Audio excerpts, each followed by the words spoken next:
I'm here with Yasemin of Tribal Bazaar and just playing Yasemin because she's a beautiful dancer and you do a variety of dance styles. I do. Cabaret, but I started doing traditional folk dancing about the same time. So I'm trained in both. Yeah. And the music just gets me, the folk dance music too. So what got you into folk dancing?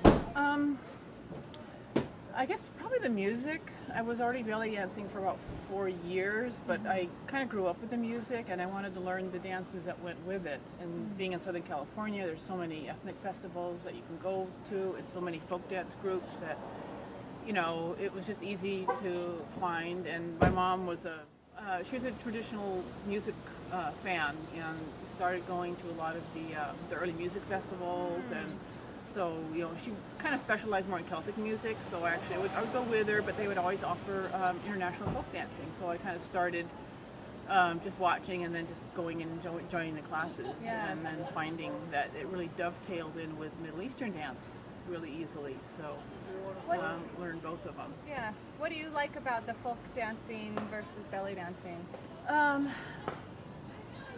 I guess you can dance longer if you're learning. You have, it's the sense of community. I think also you're learning steps that go with traditional dances, and you can just go from one dance to another. If you're just doing belly dancing, you're on stage for 5 to 7 minutes, or maybe more if you're lucky, but you don't get very long to dance. And there is traditional what they call chiftateli, or just party belly dancing, and then they'll go on for a while, but after 4 or 5 minutes of that you're getting tired. So you can mix all of it in, and it's a way to just keep dancing and just explore all of the music.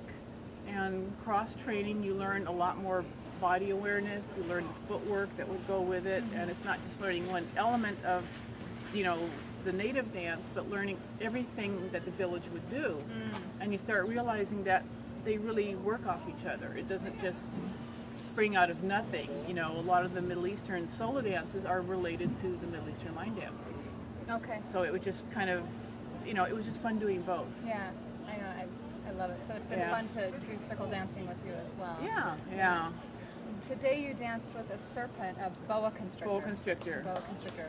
And we were talking a little bit about some of the how heavy it is, and you were saying you are hoping it looks nice, and I telling her that I enjoyed actually this struggle of seeing her having to push this boa constrictor and re-change the way it was moving on her body, because it made us remember this is a live animal who was very strong. She's very, very strong. She's what they call a common Colombian boa, sometimes called a red tail, but she's not a true red tail.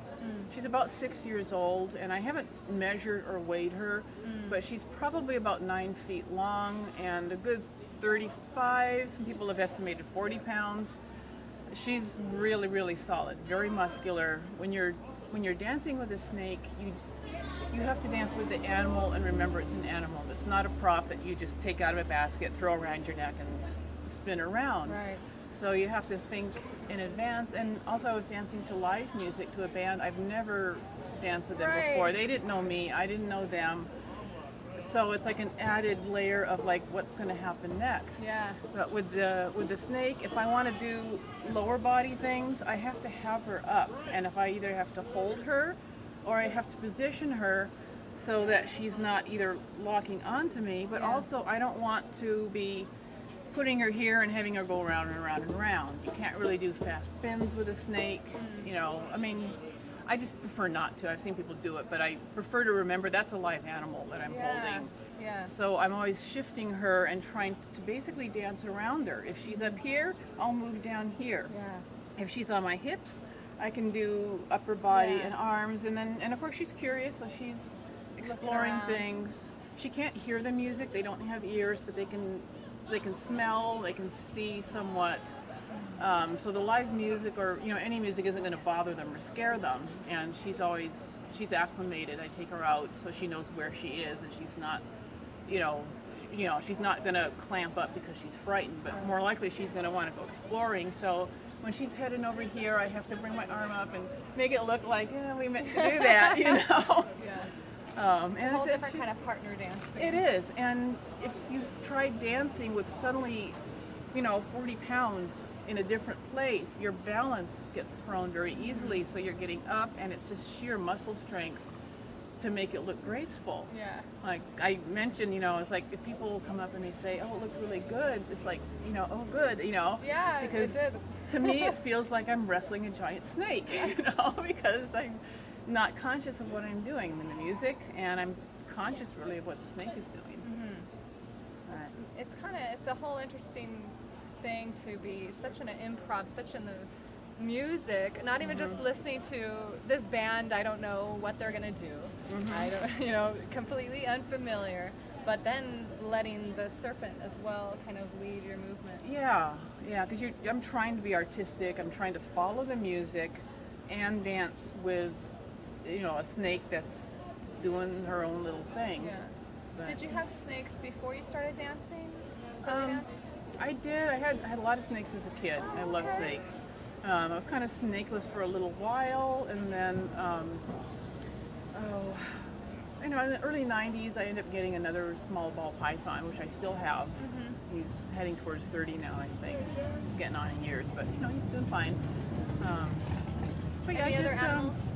I have 3 salukis, Maybe we couple should of try cats. dancing with cats. Cats, yeah, I go with Siamese mix, and but yeah, the snakes are, it's interesting. There's some history of it, not so much that way, and I mean it's kind of, performers over time have always wanted to have something attention-getting.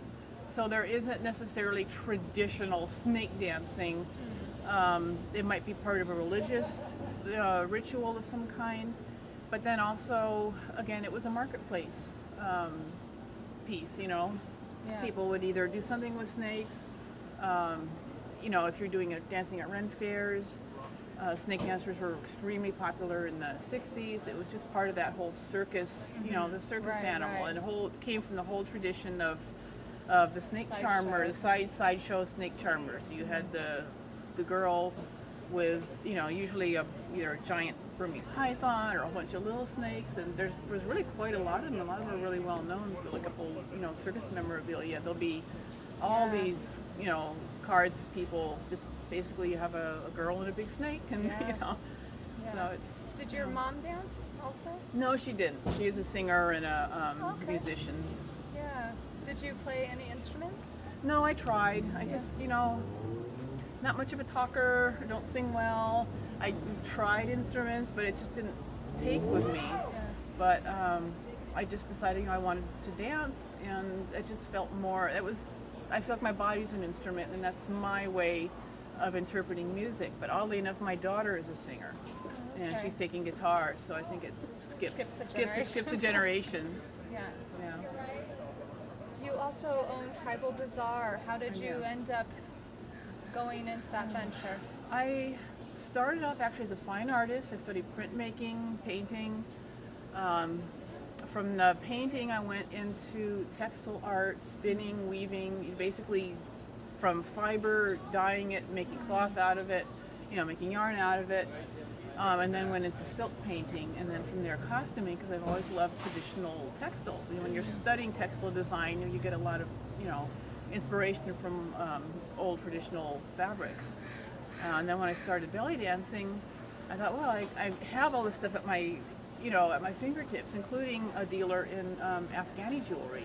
Okay. And I started making belly dance costumes for myself, and then just started making for other people. And this is way before tribal was, this was probably the late 80s, early 90s when I started making them. I basically started making them for cabaret dancers that wanted to do Ren fairs but didn't want the beaded look. And since then, tribal has, evolved up and around it. Yeah. And then I got Tribal Bazaar when the old owners retired, because making costumes is time consuming. I wanted something that I could just take and sell and still make costumes. Right. Oh, that's neat. Yeah. That's neat. And so you should see tribalbazaar.com. TribalBazaar.com. Tribalbazaar.com. You can see her costumes are really beautiful. They're really worth it, especially If you're thinking about making your own costumes, that is wonderful, but my recent experience, I'm like, this takes hours and hours and hours, and you combine beautiful colors and good textures and things, so they're very pleasing to the eye and durable when you hold them, and when you wear them they're very good. I think it's from my fine art background, you know, painter and printmaker and, you know, just textile artist. It's that applying the layers and layers of color or components or anything, and just look at it as you know, a collage instead of just a costume. Yeah. You know, and I enjoy doing it. And although we do have do-it-yourself pieces also, so if you did want to try making your own costume, we have a lot of buttons and coins and you know, pendants, all that kind of thing. Yeah. So, thank you for talking with me. Thank you for asking me. Thanks for watching Dance with Alia.